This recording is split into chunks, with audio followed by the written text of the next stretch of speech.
बिस्मिल्लाहिर्रहमानिर्रहीम। Welcome back dear students.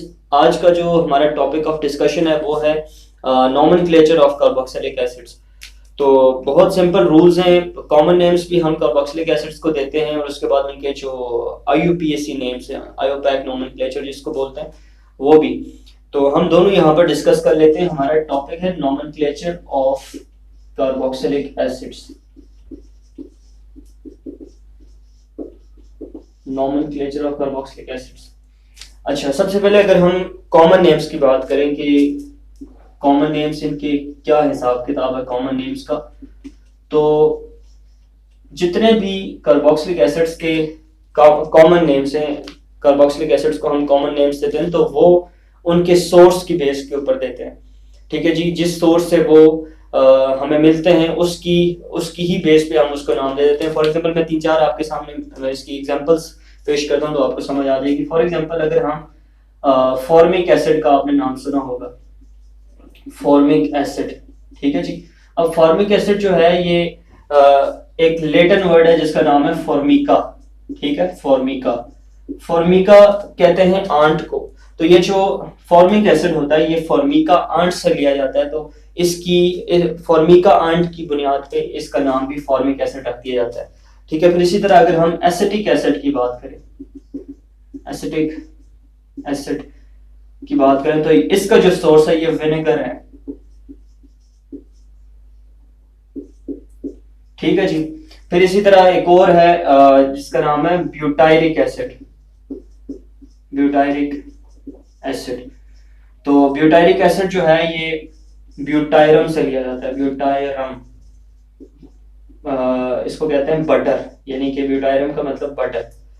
ठीक है। तो आपने देखा है जो भी हम कॉमन नेम्स देते हैं कार्बोक्सिलिक एसिड्स को, वो उनके जो डिफरेंट सोर्सेज हैं, ठीक है, जिससे वो हासिल किए जाते हैं उसकी बुनियाद पर हम उनके कॉमन नेम्स देते हैं। अगर आईयूपीएसी नेम्स की बात करें, आईयूपीएसी नॉमेनक्लेचर या नेम्स, तो एक सिंपल सी बात आपको याद रखनी है। इससे पहले मैं हर चैप्टर के अंदर मैंने नॉमेनक्लेचर को डिस्कस किया, तो ये इतना आसान हो गया टॉपिक के हर चैप्टर में जब हम कोई नई क्लास ऑफ ऑर्गेनिक कंपाउंड्स पढ़ते हैं तो जस्ट एक वर्ड की हमें चेंज करनी होती है, बाकी सेम होता है।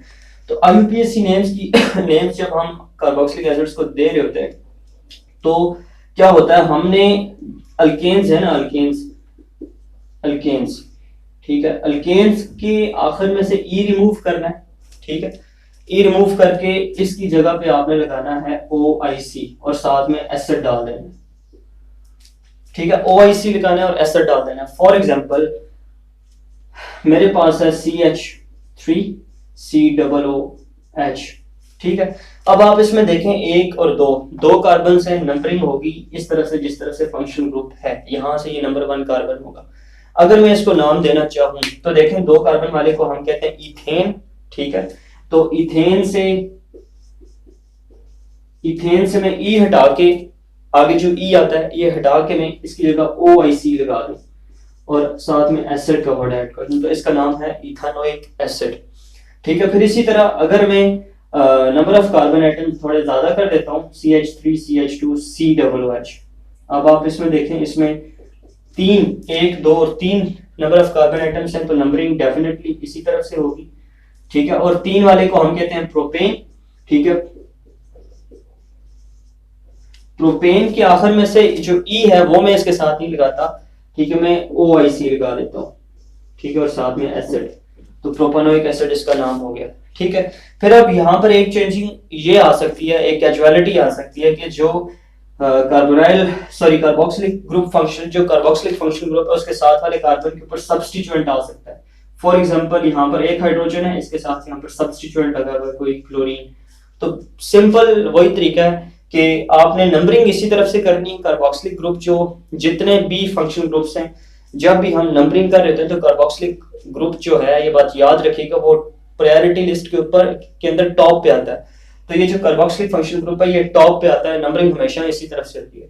बाकी जितने भी फंक्शनल ग्रुप्स हैं उनकी जो पोजीशन है उसको आपने उसी तरह लोकेट कर देना है, जैसा कि इसका नाम होगा 2-chloro 1-प्रोपेनोइक एसिड। ठीक है जी। इसी तरह ब्यूटानोइक एसिड, पेंटानोइक एसिड। तो ये थे IUPAC names of carboxylic acids. I hope कि आपको इनकी अंडरस्टैंडिंग हो गई होगी। Thank you so much.